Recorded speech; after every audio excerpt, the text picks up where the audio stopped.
귀한 찬양 우리 하나님께서 영광 받으시고 또 정말 우리 영혼이 기뻐 뛰는 은혜가 있게 되기를 주의 이름으로 축복합니다. 여러분 한 주간도 평안하셨는지요?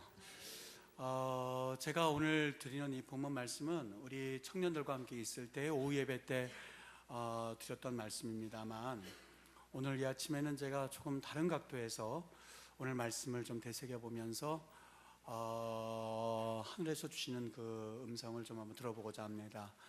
세상과 복잡하고 또 시끄러웠던 마음의 문들을 닫으시고 이 시간 하늘에서 주시는 위로의 말씀들이 여러분의 지친 영혼을 적시는 그런 은혜의 단비의 말씀 되기를 주의 이름으로 축복합니다. 오늘 본문에는 아주 기구한 운명의 한 여인이 나옵니다. 잘 아시는 것처럼 사마리아 여인입니다. 이 사마리아 수가라고 하는 성에 낮 12시에 사람들이 늘 쉬고 있거나 집안에서 식사하고 있는 시간입니다. 지금도 12시가 되면요, 이스라엘에서는 은행문을 9시에 열어서 12시에 닫아요. 그리고 12시에 문 닫았다가 4시에 다시 엽니다. 그래서 4시간 동안 쉬었다가 저녁 4시에 문을 열어서 저녁 7시에 문을 닫습니다. 아주 환상적인 그 운행 이 시간인데요. 그 4시간 동안 뭐를 하냐면 12시부터 4시간은 잠을 자는 시간입니다. 그리고 티를 마신다든지 아니면 잡담한다든지 이렇게 휴식을 취하는 시간이 4시간입니다. 그러니까 이 4시간 동안은 모든 관공서도 그렇고 모든 은행도 그렇고 다 쉬는 시간입니다. 지금도 그러하니 예전에는 어떠했겠습니까? 그런데 어느 한 여인이 물을 길러 왔는데 바로 정오에 물을 길러 나왔던 겁니다. 야곱의 우물이라고 하는 장소였습니다. 여러분, 우리나라 옛날에 우물가가 어떤 역할을 했는지 아시지요? 여기 모여가지고 개똥이는 어떻고 말똥이는 어떻고 하면서 서로 쉽게 말하면 조금 속된 말로 표현해서 수다 떠는 장소가 옛날 그 우물가에 있었던 일 하면서 있었지 않습니까? 똑같습니다. 여기에서도 우물가는요, 최소한의 사회적 교제를 나누는 장소입니다. 죄송합니다.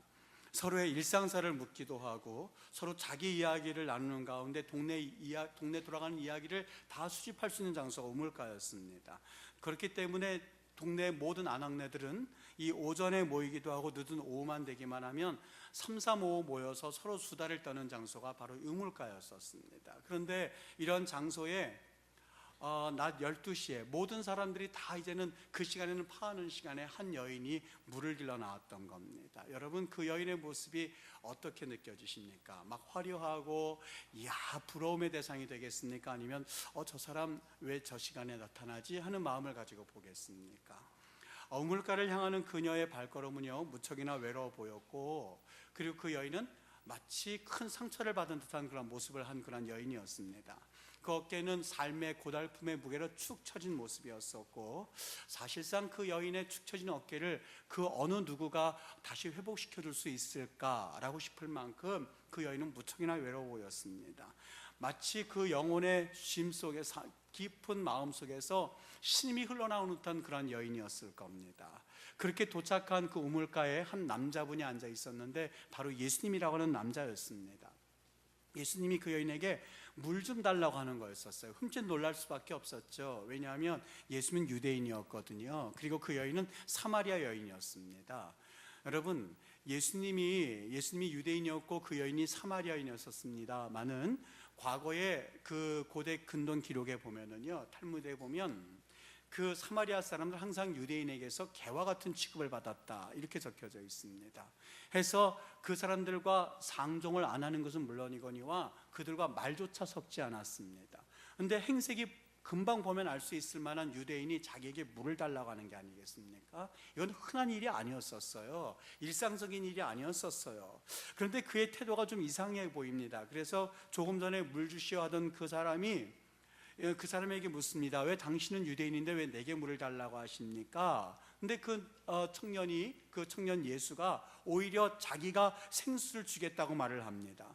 네가 물을 달라고 하는 그 사람이 누구인지 알았다면 당신이 내게 물을 달라고 했을 겁니다. 그러자 이 여인이 이해되지 못하는 그 이야기이기에 그 예수님에게 다시 한번 묻습니다. 아니 여보세요, 당신은 지금 물 기를 만한 그릇도 없는데 어떻게 당신에게 생수를 준단 말입니까? 그러자 이 낯선 사람이 더욱더 이해하기 힘든 말을 합니다.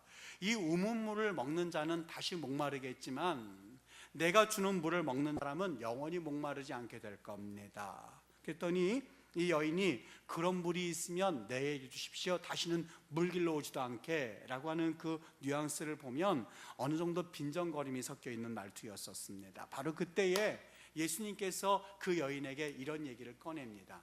지금까지는 우물가의 이야기였지만 이제는 한 단계 발전해서 도덕적인 이야기를 꺼내는데, 여보세요 아주머니, 당신 남편, 물론 아주머니란 말은 성경에 없습니다만 남편을 불러오세요. 그 여인이 흠칫 놀랍니다. 왜냐하면 그녀는 5명의 남편이 있었고 지금 사는 남자도 사실상 자기의 남편이라고 할 수 없었기 때문에 그렇습니다.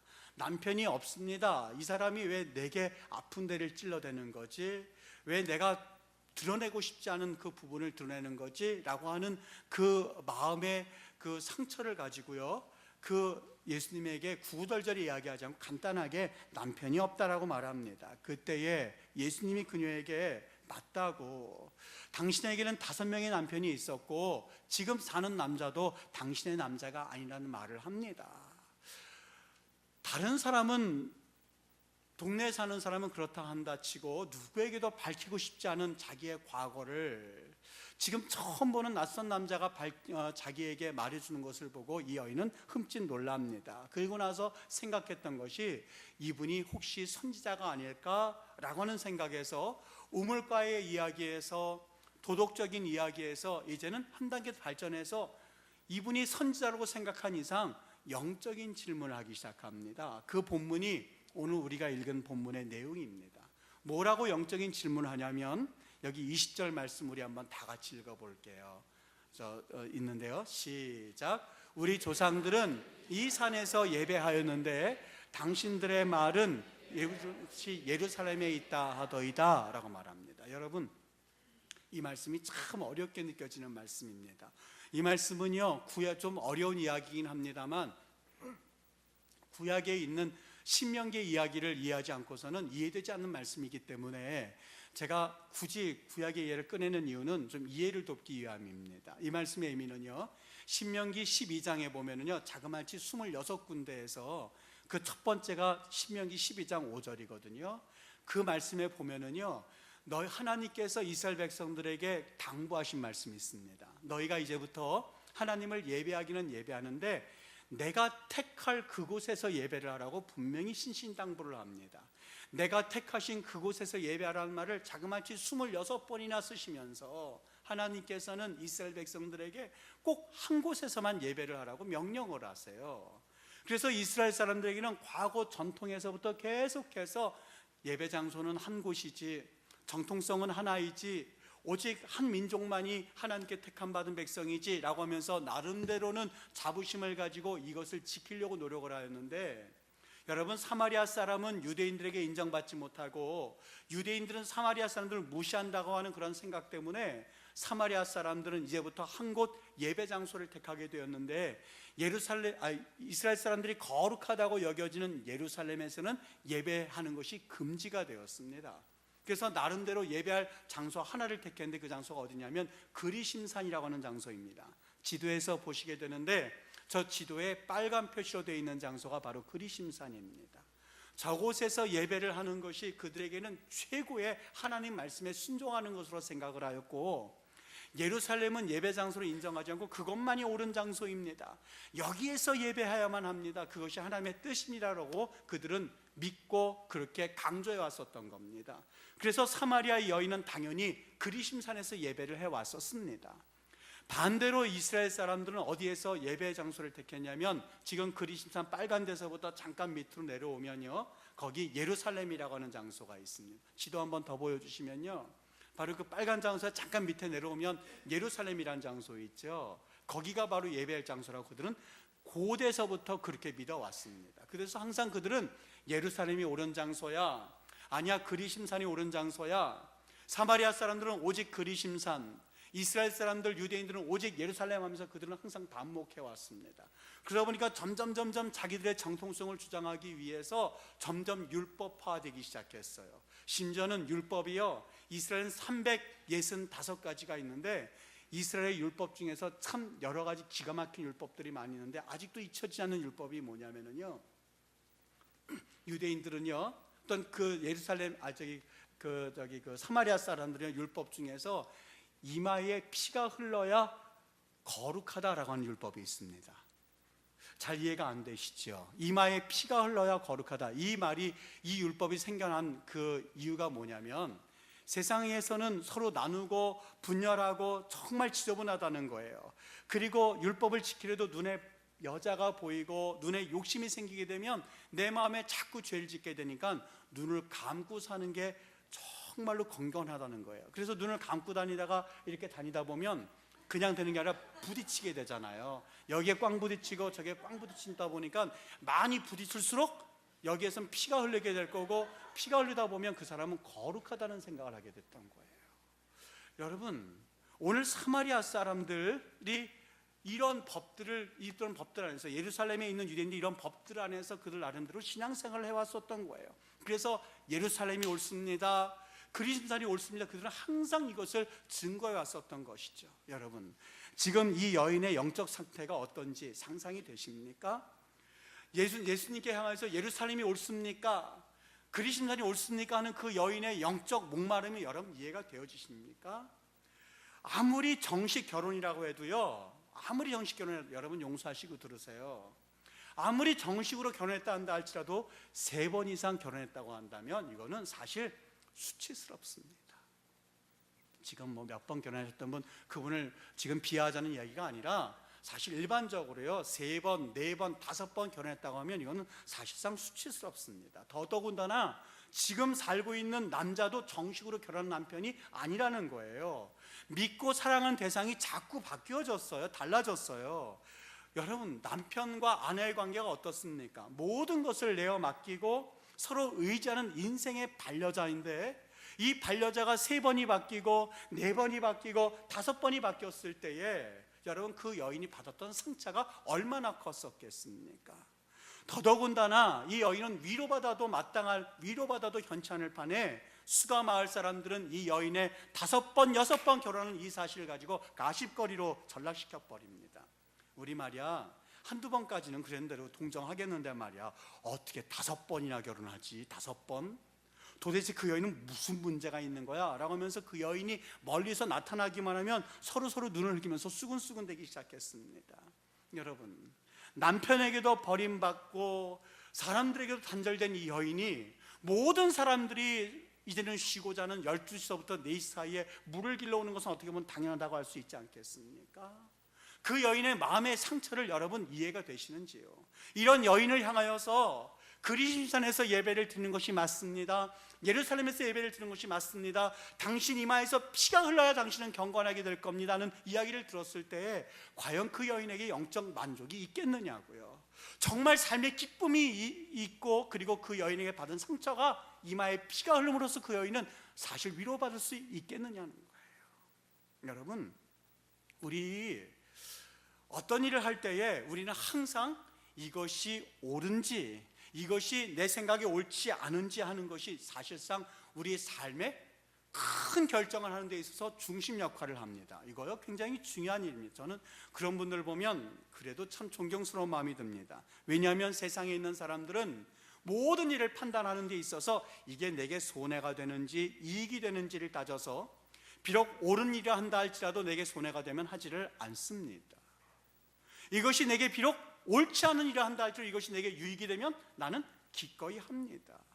그런 세상 사람들의 관점에 비추어서 봤을 때 크리스찬들이 순위 적어도 내 이익과 내가 손해를 보는 것과는 상관이 없이 그것이 옳은 일이면 목숨 걸고 하고, 옳지 않은 일이면 비록 내가 이익이 된다 할지라도 하지 않는 일, 그런 태도야만큼 얼마나 훌륭한 태도이겠습니까? 그런데요, 이것이 우리 크리스찬의 자부심이 될 수는 있겠지만, 저는 건강한 신앙인이요, 단순히 이제는 옳고 그름에 따라서 행동하는 단계에서 한 단계 오늘 본 말씀은 더 다른 것을 이야기해 주고 있습니다. 여러분, 우리가 옳고 그름을 분명히 하는 것이 중요한 것은 사실입니다만 그것만으로 우리에게 영적 만족이 있을 수 없습니다. 내가 옳은 일을 함으로써 내가 참 기쁨이 있고 내가 옳은 일을 함으로써 거기에 참 삶의 만족이 있는 것은 아닙니다. 그것보다 더 중요한 것 한 가지가 있는데 예수님께서 그 여인에게 그걸 가르쳐 주셨던 거예요. 여인아, 예루살렘으로 가는 것이 옳다고 여기고 그리심산으로 가는 것이 옳다고 여겨지는 이 사회 속에서 내가 정말 한 가지 답변을 줄게. 너의 영적 만족은 옳고 그른지 거기에 따라서 판단한다고 해서 만족함이 있는 것이 아니라 23절, 24절 말씀이에요. 다 같이 한번 읽어볼게요. 시작.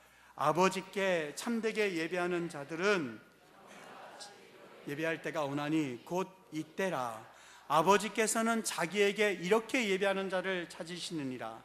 하나님은 영이시니 예배하는 자가 영과 진리로 예배할지니라. 아멘. 무슨 말씀이세요? 여러분, 이 말씀은요, 당신이 그리심산에서 예배한다고 만족감이 있는 것이 아니라, 당신이 예루살렘에서 예배한다고 만족감이 있는 것이 아니라, 진정한 만족감이라고 하는 것은 바로 하늘에 계신 하나님 아버지께 신령과 진정으로 예배하는 일, 진정으로 예수님을 발견할 때야 비로소 거기에는 회복이 있고 거기에는 삶의 만족이 있고 거기에는 당신이 해결하지 못한 그런 상처에 대한 회복을 경험하게 될 거야 라고 하는 하나님께서 그에게 주셨던 진정한 복음이었었어요. 여러분, 정말 이 말씀은 사실입니다. 오늘 가만히 보면은요, 성전이 지어졌던 이유도요, 우리 한번 예루살렘에서 성전이 지어졌을 때에 솔로몬이 했던 기도를 여러분 기억하실 겁니다. 이렇게 기도합니다. 그가 성전을 지어놓고, 예루살렘 성전을 지어놓고 기도하는 내용입니다. 하나님이 참으로 이 땅에 거하시리까? 하늘과 하늘의 하늘이라도 주를 용납하지 못하겠거든. 하물며 내가 성전을 건축했다고 해서 이 안에만 계신 하나님입니까? 하나님은 온 세계에 계신 하나님이 아닙니까? 라고 솔로몬이 기도하는 내용입니다. 여러분, 그 여인이 종교인들의 이야기에 쇠뇌가 되어서 그리심산에서도 피를 흘리면서 예배를 드려봤는데 여기엔 영적 만족감이 없는 것을 보고 유대인이었던 예수님께 묻습니다. 예수님, 내가 예루살렘에 가서 예배하면 어느 정도 내가 만족감이 있습니까? 그 남자는 유대인이었었어요. 웬만한 유대인 같으면 그럼요, 그리심산에서 만족감이 없죠, 예루살렘에 오시지요 라고 말하는 것이 정상이었었을 거예요. 근데 예수님은 그렇게 말하지 않습니다. 그렇지 않습니다. 그리심산에서도 만족감이 없을 것이고 예루살렘에서 만족감이 없을 텐데 진정으로 하나님 앞에 신령과 진정으로 주 예수 그리스도를 경험하는 그러한 심령이야말로 여기엔 진정한 회복이 있습니다 라는 이야기가 오늘 본문 말씀의 내용입니다. 여러분, 사실상 우리라고 말하니까 여러분들까지 다 범죄자로 만드는 것은 죄송합니다만 최소한 저는 그랬습니다. 이익을 따라서 하는 행동이 아니라 최소한 옳다고 여겨지는 일에는 정말 하나님이 기뻐하실 거야 라는 생각을 해왔습니다만 사실 신앙생활을 조금씩 하면서 마음에 깨달아지는 것이 있습니다. 시행착오를 통해서 꼭 그렇지만은 않다는 생각이 듭니다. 옳은 일이라고 여겨지는 그 일 속에도 과연 예수 그리스도가 계시지 않을 수도 있겠구나 하는 생각이 들기 시작했어요. 우리는 흔히 옳은 일에는 목숨을 거는 경향이 있습니다. 이것은 옳은 일이지, 이렇게 해야 옳지, 이것이 바로 내가 이렇게 옳은 행동했을 때 하나님이 기뻐하시지 라고 하는 그 문제 가운데는요, 정말 영적인 심각성이 있을 때가 얼마나 많은지 모릅니다. 여러분, 잘 기억하세요. 옳은 일 속에서도 얼마든지 예수님이 계시지 않을 수 있습니다. 예수를 믿는 사람만 옳은 일을 하는 것은 아니기 때문에 그렇습니다. 세상에서도 의로운 사람들은 옳은 일을 하기도 합니다. 세상에서도 의로운 사람은 때로는 이익에 따라서 행동하지 않고 자기의 신념에 따라서 행동을 하기도 합니다. 그 일과 중심 가운데는 예수님이 계시지 않아도 충분히 옳은 일을 하는 사람들이 얼마나 많은지 모릅니다. 예루살렘 사람들이 그랬어요. 그리심 사람들이 그랬어요. 그들은 옳은 일이라고 생각했기 때문에 머리에 피가 흐르면서까지 죄 짓지 않으려고 했었습니다만 그 어느 종교도 그 여인의 상처받은 심령을 위로해 줄 수가 없었던 것이지요. 여러분, 우리 심령 가운데에 내가 정말 옳은 일을 하면서 내가 교회 다닌다고 하면서도 왜 이렇게 영적 만족감이 없을까 하는 그 마음과 너무나 동일하지 않습니까? 오늘 그러한 분들에게 예수님께서 주시는 말씀입니다. 하나님의 영 외에는 신령과 진정으로 예배하는 그 예배 가운데에만, 예수님께서 계시는 그 예배 가운데만 우리의 심령에 만족감을 줄 수 있다는 사실을 성경은 말씀하고 있었던 것이지요. 빌립보서 2장에는 분명히 말합니다. 아무 일에든지 다툼이나 허영으로 하지 말고 오직 겸손한 마음으로 자기보다 남을 낮게 여기라 라고 말입니다. 여러분, 신정으로 하나님 앞에서 크리스찬 된다고 하는 것이 무엇을 의미한다고 생각합니까? 내 의를 따라서, 내 신념을 따라서 그리고 나가는 것이 과연 크리스찬의 길이겠습니까? 아니에요. 진정 하나님께서 세상을 이처럼 사랑하사 독생자를 주시려고 독생자로서 이 땅에 오셨고, 그 독생자를 믿는 자마다 멸망치 않고 구원을 얻는 구원의 길을 허락해 주셨던 것처럼, 여러분, 우리 삶 가운데, 우리 교회 가운데 예수님이 계셔야만 합니다. 오늘 말씀의 제목이 오직 예수님뿐입니다 라고 했는데, 여러분, 오늘 그리심산이든 예루살렘에 있던 사람이든지 간에 하나님 앞에 신령과 진정으로 예배하였다면 그 여인은 그 마음의 상처를 위로받았을 거예요. 그 여인의 목마름은요, 남편을 잘못 만나서가 아니라, 힘든 과거가 있었기 때문이 아니라, 못된 성격은 더더욱 아니었습니다. 예배가 없어서 그것도 더더욱 아니었습니다. 그녀의 목마름은요, 그녀의 삶 가운데에 예수님이 빠졌기 때문에 그래요. 예수님을 경험했다면 그 여인은 삶은 달라졌을 거예요. 오늘 그 여인이 예수님을 만나는 순간이었었거든요. 그 여인이 예수님을 만나고 나서 오늘 29절 이하의 말씀, 4장 이하에서요, 그토록 사람을 피하면서 살았던 그 여인의 삶이 180도 바뀌어지기 시작합니다. 동네로 내려가요. 그래서 사람들에게 문을 두들깁니다. 문을 열어 제낍니다. 아니, 이 여인, 우리를 피해 다녔던 이 여인이 웬일이야? 그 여인이 말합니다. 나 메시아 만났다고, 나 그리스도 만났다고, 지금까지 내가 당신들을 피해 살았지만 이제는 당신들이 나에게 와야 된다고, 나 그리스도 만났다고, 내 상처는 치유받았고 당신들도 상처를 치유받아야 한다면서 그 삶이 180도 바뀌어지는 삶이, 그 과정이 바로 오늘 수가성 여인 4장의 이야기입니다. 여러분, 우리 마음속에 누가 들어 계십니까? 내가 10년, 20년, 30년 동안 종교의 그런 행위에 익숙해져 있었다면, 그러나 거기에 예수님이 빠져 있었다면, 여러분, 이제 우리가 상처를 치유받아야 할 당사자들 아니겠습니까? 저도 예외가 아니었었어요. 목회자로서 설교를 수십 번, 수백 번 하였습니다만 예수님 빠진 설교를 얼마나 많이 했는지 몰라요. 컴퓨터 보면서요, 하나하나 지워나가고 있어요. 예수님이 없었던 설교들, 여러 가지 강의 같은 설교들 다 지워버리고 있어요. 수천 편의 설교가 있거든요. 근데 지금 다 지우고 하니까 몇 개 안 돼요. 별로 없더라고요, 예수님에 대한 설교가. 여러분, 만족함 없습니다. 수가성 여인처럼 그리심산에서 예배를 수십 년 동안 드렸으나 그 안에 예수님 없이 피만 흘리면서 있었던 영혼들이 있었다면, 여러분, 이 시간 예수님을 영접하시고 그분을 새롭게 발견하시는 은혜가 있었으면 좋겠습니다.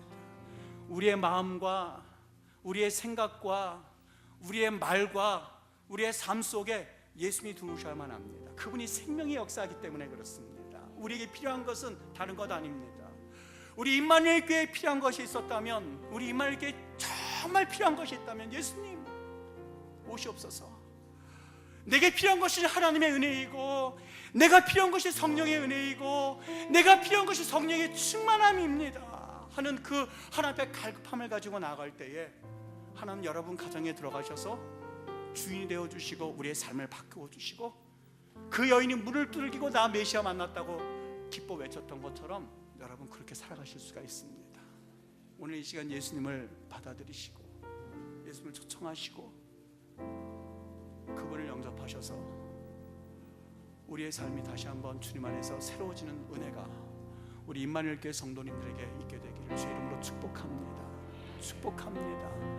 예수님, 생명 되신 예수님 받아들이시면서 그분과 교통하여서 정말 그분이 주시는 생수를 가지고 영혼의 만족함이 없었던 분들, 가정의 슬픔과 좌절로 인해서 너무 힘들었던 분들, 질병으로 인해서 더 이상 살 소망이 끊어진 분들, 물질적인 것에 대해서 힘들었던 분들, 그리고 가정과의 불화로 인해서 힘들었던 분들이 예수님의 이 복음으로 인해서 다시 한번 새롭게 해석하여 새로운 우리 하나님의 은혜대로 살아갈 수 있는 귀한 하나님의 사람들 되실 수 있게 되기를 주 예수 그리스도 이름으로 간절히 축원합니다. 기도하겠습니다.